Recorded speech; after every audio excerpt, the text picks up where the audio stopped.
doing everything they talk about. You know I'm everything a boss about. Not putting work and gotta toss. All right, well, here we go again. Athletes Forum Podcast back with another training camp interview as we are literally a week away from week one now that I think about it. And Surge fans, this one is for you. We're about to dive into the Stuttgart Surge, and we're going to go ahead and bring in one of their coaches. Obviously, during this interview process, I've been interviewing a couple of players, but, it's time to get the coach on board here and chop it up a little bit. So defensive back coach / co-defensive coordinator / recruiting coordinator / Mr. Do-It-All for the Stuttgart Surge, Mr. Cody Pastorino. What's going on, man? How you doing? Coach Cody, my bad. No disrespect here. All good, Jamal. Thanks for having me on, man. Looking forward to it. Most definitely. Hey, we're by the time this comes out, we're a week away from action time and week one in ELF, especially since they moved up the season a couple weeks earlier. But before we dive into all that, obviously, about the team and, what are your thoughts and all that good jazz. For a lot of people who may not even know you or kind of get a feel of who you are, talk to us a little bit about like your background and how you got to where you are now as, the coach, Cody Pastorino. But when I met you, you were player Cody. So talk a little bit about your background and history getting up to this point right now. Yeah. So, my name's Cody Pastorino. I came over, was looking forward to experiencing Europe, had a couple guys at the university I went to that had come over and play. So I was super excited about, trying to experience Europe, play some more ball. I mean, obviously we got done. I wasn't ready to be done playing ball. So, was able to be lucky enough, to get signed by Coach Jordan Newman for the Schwäbisch Hall Unicorns, in 2014. So came over thinking, hey, I'm going to play a year of football, and then get back into coaching. The year before I came out, I coached at the university at Willamette University that I graduated from. Did a full year there as a position coach, running all my own meetings and stuff, and really enjoyed it. It was like, okay, I'm going into coaching, but I still had that itch to play. So I was like, okay, let's get over, play a year and then get back and get into, the GA grind and, get into college football. And then got over here and just absolutely loved my time, loved Schwäbisch Hall, and then there's an opportunity that came up at an elementary school to, be able to get a work visa and stick around full time. And Coach Newman, I'd already been doing some coaching at the youth level. And, he'd asked, is that something you would be interested in as far as, sticking around and being here year round? And I didn't have anything lined up, and I was like, yeah, I mean, sounds great. It sounds cool. So then ended up taking that elementary school job. It was a part-time job. And then, kind of going into that off season, that first year, I was kind of helping with doing some player notes and some stuff like that with our GFL team. And then our DC at the time, after my first year, ended up retiring at the time. Didn't have the time to do it anymore. And so we were kind of in this, kind of a transition period. And one of the youth coaches at the time wanted to switch to a 3-man front, which is what I had played and coached in college. So I was like, well, hey, I've got this system that I feel really comfortable in. I could install this for, our GFL team and, run it all the way down through to the youth program. So that's what we ended up doing. At the time, our head coach, Ziggy Gerke, ended up becoming the DC, and him and I worked kind of hand in hand. I, installed the defense, and we would work on game plan together, and then he would call it on game day. So I kind of got, really into coaching in that 2015 years for 15, 16. And then in 2017, while still playing, that's when we got Coach Brenner to come up from the youth team. So he was coming off of a Junior Bowl championship, coaching with the youth.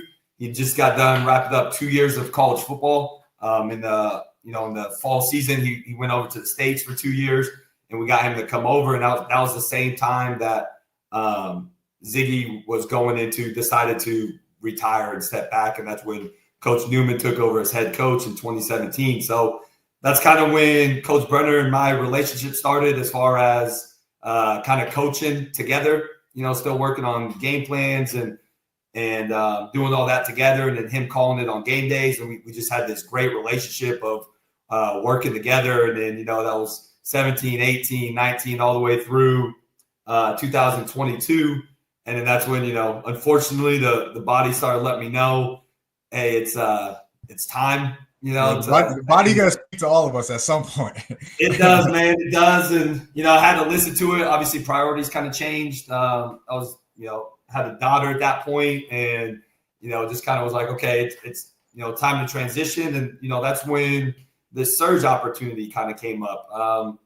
We had felt we kind of, did what we did in the GFL there for a while and had a lot of success. And, there's this interesting ELF kind of going on, and it was going into year 3. And, we're like, there was an opportunity there. So Coach Newman, Coach Brenner, and myself, made the decision, hey, it's going to be, all 3 of us or none of us. Like, is this something that we want to go do, or not? And so, we made that decision together to, hey, let's go take our shot. I was definitely transitioning from playing into coaching and, full time into coaching, but it was a super exciting, opportunity. And we're like, hey, let's go see what this is about and see what we could do. So that was kind of the transition from playing, into full-time coaching. And, it's been awesome ever since.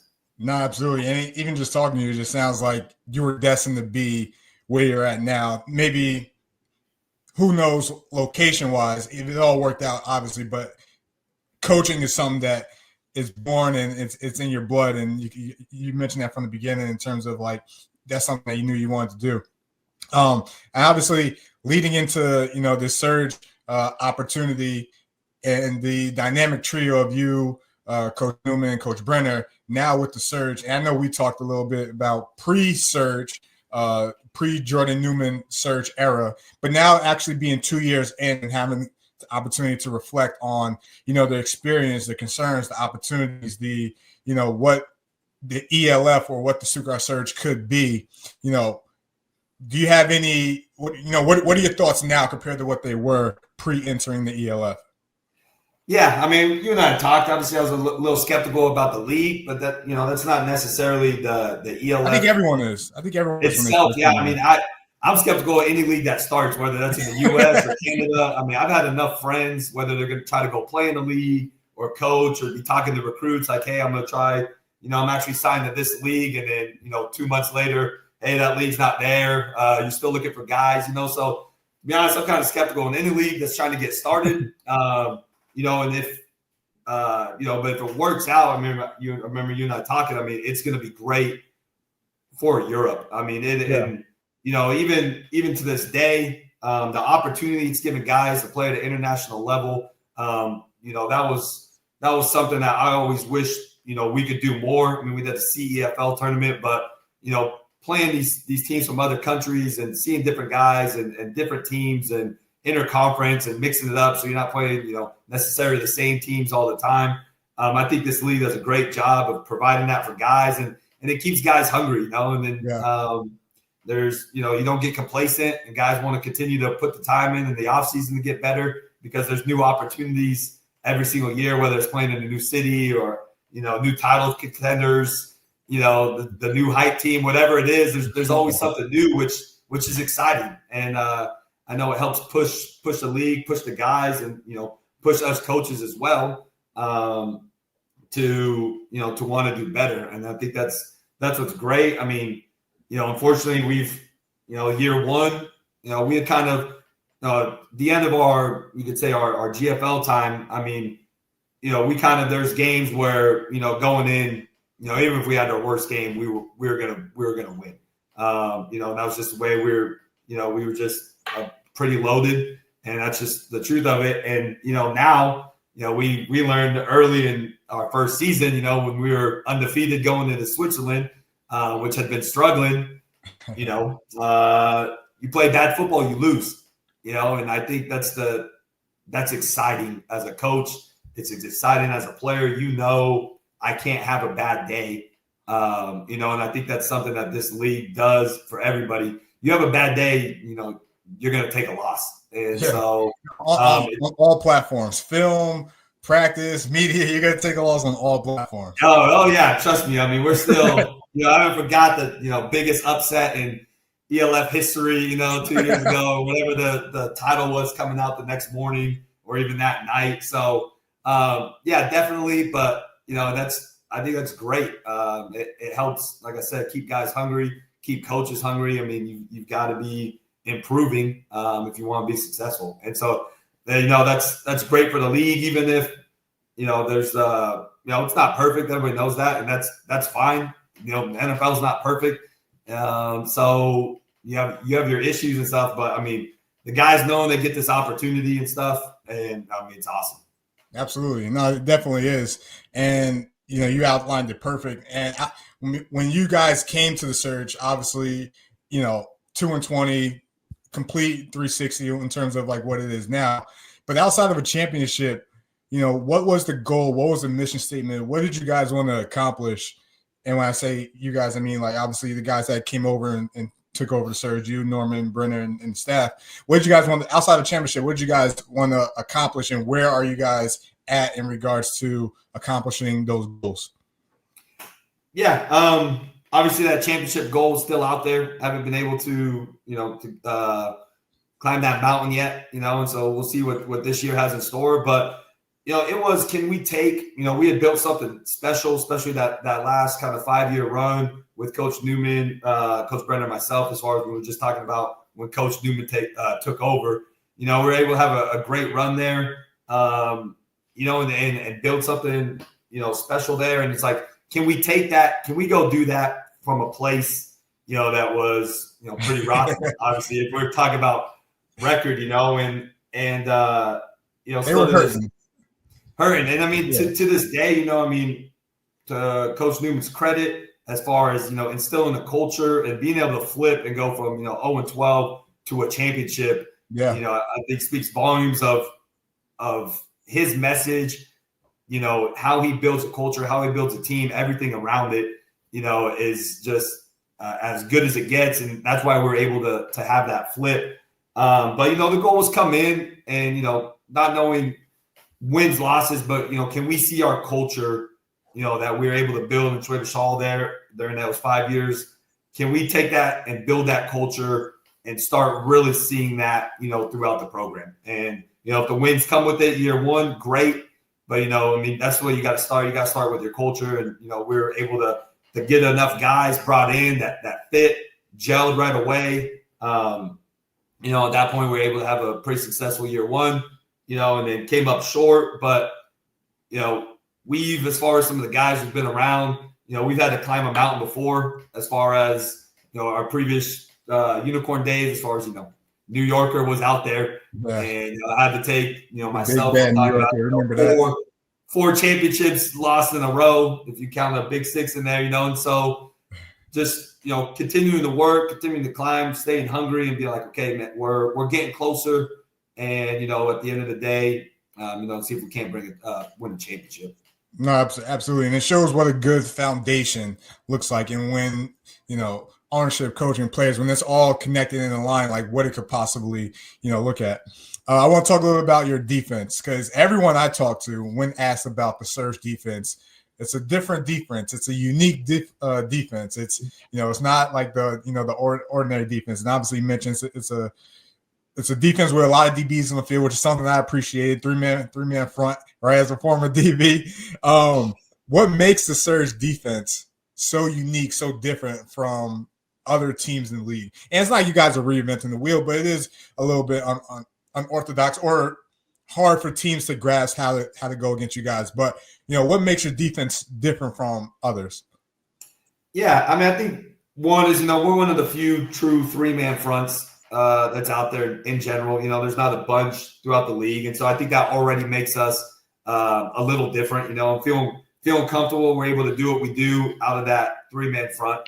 And then I think the thing about us is, I'm like to feel we're not tied to anything. And so as far as if it looks good one week, that doesn't mean it necessarily looks good the next week, and I think, we do a good job as far as teaching throughout the, OTAs and preseason of, guys understanding, we're going to bounce around to different coverages and different personnel groups. And, 1 week, we might not play. We might be in a base 4 DBs the whole game, and the next week we might base out a 6 if it looks good, And I think that, helps to, as teams are prepping for us, keep them a little bit guessing as far as what we're going to get, keep them, hopefully keep them on their toes a little bit to it's not, hey, we know if we get into this look, this is what we're going to get, and if we're always trying to change it up. And as I said, I might, even as a player, prefer to do, this concept one way. But, if it doesn't look good that week, we feel confident and comfortable getting out of it and getting to something different. So I do think that helps us as far as staying creative and, hopefully, giving OCs and quarterbacks, some trouble of knowing, where we're going to be. No, absolutely. Absolutely. And it's one of the defenses I like to watch on film. Any defense that plays with multiple DBs on the field, you got my attention. It's tough. That's probably, that's probably still a bias of mine as far as, can we slide in, so in the meeting rooms, can we slide in another DB? But, if it makes sense, that's the beauty of Coach Brenner and myself working together. We're able to sit there and figure out, does it make sense for us this week? And if it does, then, we're ready to roll. And if it doesn't, then what's the solution then? Absolutely. Now, you guys are one of a handful of teams that are currently suffering from the same thing. When you look at Frankfurt 2 years ago, their only losses came to the Fire.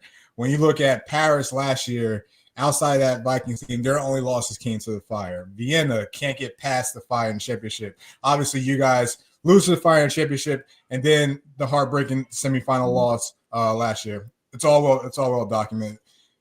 What can you take from those losses? Because obviously you could use last year's game as motivation going into the season, but obviously it's something different about playing that caliber of team that you guys are in the same caliber, just got to obviously get over the hump. But what can you take from those losses, or what have you learned from those losses that maybe you realize, all right, this is where we could do something different, or this is where we could switch, or like, what's that? It's a game of inches. What are those inches that you feel like you've learned from those games against the Rhein Fire? Yeah, coming off the 23, we kept it competitive, but, as far as scoreboard and, force them to make plays, which they did, we weren't able to stop them from making those plays. And, you leave there and being like, okay, they were better than us as far as roster. And, we were just on that level. We knew we had to play, really almost a perfect game and weren't able to, and we're like, okay, well, we need to continue to get better and improve. And, leaving after last year's game, obviously, I feel like the feeling is we're right there. And now, like you said, as far as from a talent standpoint, roster standpoint, we're even now and, right there with the top teams. And I think what we learned from that is, one, you got to play all the way through. It's until zeros across the board. That's a knock of our 2 losses last year.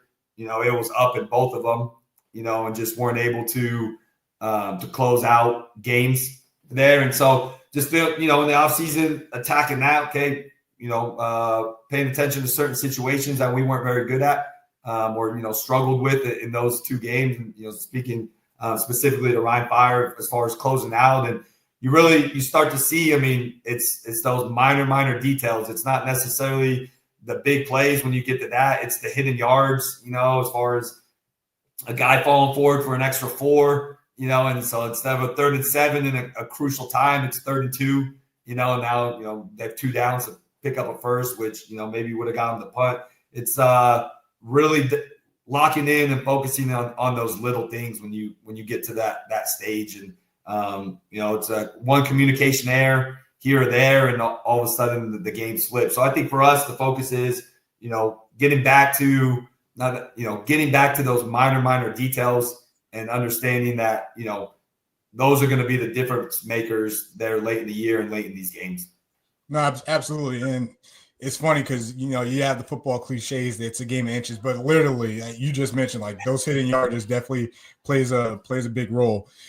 All right, we're wrapping up camp now. You guys are wrapping up and just finished your black and white scrimmage, which is something I actually like and appreciate. I wish more teams actually did this type of format, kind of like a spring game format that they do in the States, but the black and white game, kind of like the cherry on top to end camp, get the minds right as you head into, you know, preseason and or regular season mode.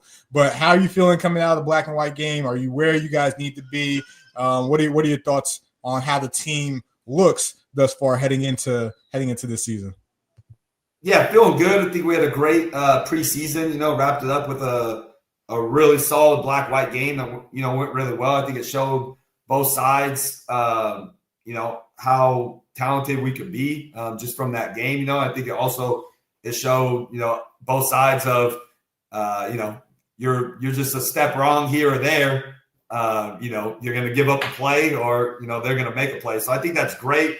I think it's perfect timing. You know, we're right in that point of, you know, it's time to go hit somebody else. Yeah, right. A different color. You start to get to the end of camp, right? And, you know, you've been banging versus the same guys and, you know, tempers start to get, you know, a little higher and stuff as far as it's the same people and over. So I definitely feel our guys, you know, we're ready to, you know, go see somebody else. And, you know, I think about as far as where we're at and stuff, we're feeling really, really good about the roster, just how things are coming over, the new additions, how those guys have been able to come in and gel with, you know, a roster. We're bringing back, you know, 89% of the roster, you know, obviously a couple big departures or key departures, but, you know, feeling the new guys have been able to come in and really, you know, do a good job and pick it up and you know, fit right in with our culture and the team. So we're feeling really good about where we're at and, you know, definitely really excited to be, you know, really soon getting ready to go against somebody else.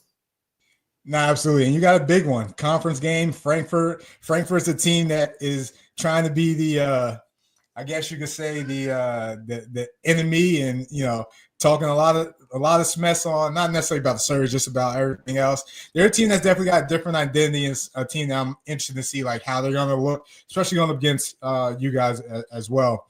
But, you know, last question here, and Coach Pastorino, appreciate your time, my friend. The last question here, what would it mean for you? Obviously, you talked about the journey, you know, with you, Newman, Brenner, some of those guys that you play with, but now you coach.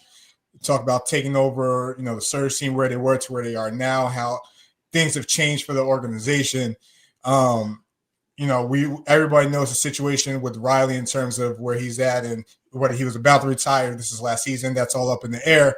But besides all that, what would it mean, you know, for you to win a championship with this organization? What you guys were able to create and build, and knowing the championship is in your hometown of Stuttgart, not necessarily your hometown, but the team's hometown of Stuttgart. What would that mean, especially with the guys and the coaches that, you know, have been on this journey with you? What would that mean for you, my friend? Yeah, man, I think it means everything.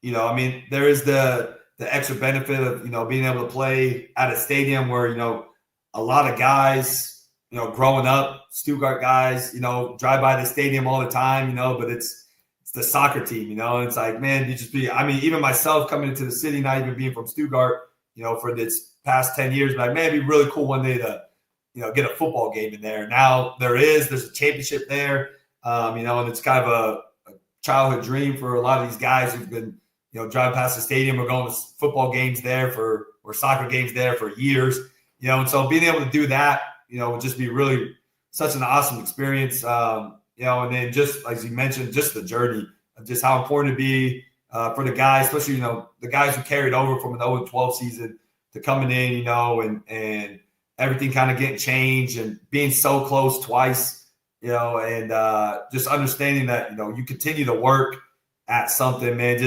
it's still just head down and go, you know, and at the end of the day, you know, you'll be rewarded. So, I mean, if there's a way to, you know, we were fortunate enough to be able to, you know, have that experience a few years ago of going through that journey and, you know, ending it with a championship eventually, and just, you know, having some guys who haven't been able to do that, give them that opportunity and let them enjoy that and then bring a championship to Stuttgart. I mean, there's, at least from my time out here, there hasn't been a football championship, for Stuttgart, for the city of Stuttgart, for American football. And so just being able to bring one to the city and to the people who've been involved with football in Stuttgart for a long time, being able to bring a championship truly to the city, would just be such a special thing.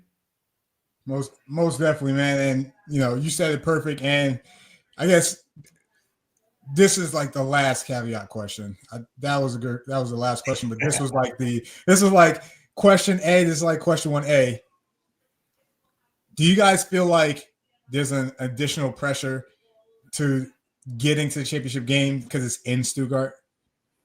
I mean, I think it's out there. I mean, if we're speaking full honest, anybody who, all of a sudden there's a championship game in your city, I think that, that pressure gets there immediately. Now I could flip it around and say, if we're fortunate enough to be able to put the work in and get there, I mean, we would, we did have to go into, let's say, a hostile environment for, I'm not going to say that was a neutral site there in our first 23, as far as, and I love Jadrian. Him and I are good friends, but, being able to quiet the crowd in the championship game and the whole place going quiet, in a big down, that's obviously a benefit. So, I mean, is there pressure? I mean, it's out there as far as, and that pressure probably comes from just, wanting that opportunity again to play in the championship and playing in the stadium where, like I said, a lot of guys have grown up watching soccer games there. Just, the pressure of, man, this could be, a chance to play here. But then also, again, it could turn into a great benefit for us if, we're fortunate enough to be able to get there. Most definitely. Stuttgart Surge fans, your coach, Cody Pastorino. I appreciate you, brother. Always nice, talking ball with you. And I'm excited. We're a week away at this point once this comes out. And, that Frankfurt game is going to be something, especially with everything that's, circulating and their signings. And, I think, just to forecast it going forward, that matchup between their O-line and your D-line is going to be one for the ages. One for the ages with, Nielsen, Yannick, Canu, and then obviously you guys bringing in and loaded with, Malumba and, Robert from the Raiders and Bernard from the Raiders as well too. You guys it's gonna be a fun one to watch. You can tell I'm getting excited. But hey, man, I appreciate you coming on, brother. Thanks, Jamal. I appreciate it. Hey, thanks again for everything you do for European football, man. Know you and the guys do a great job, and we appreciate it as well. Just continuing to show love for European football, and man, we appreciate it.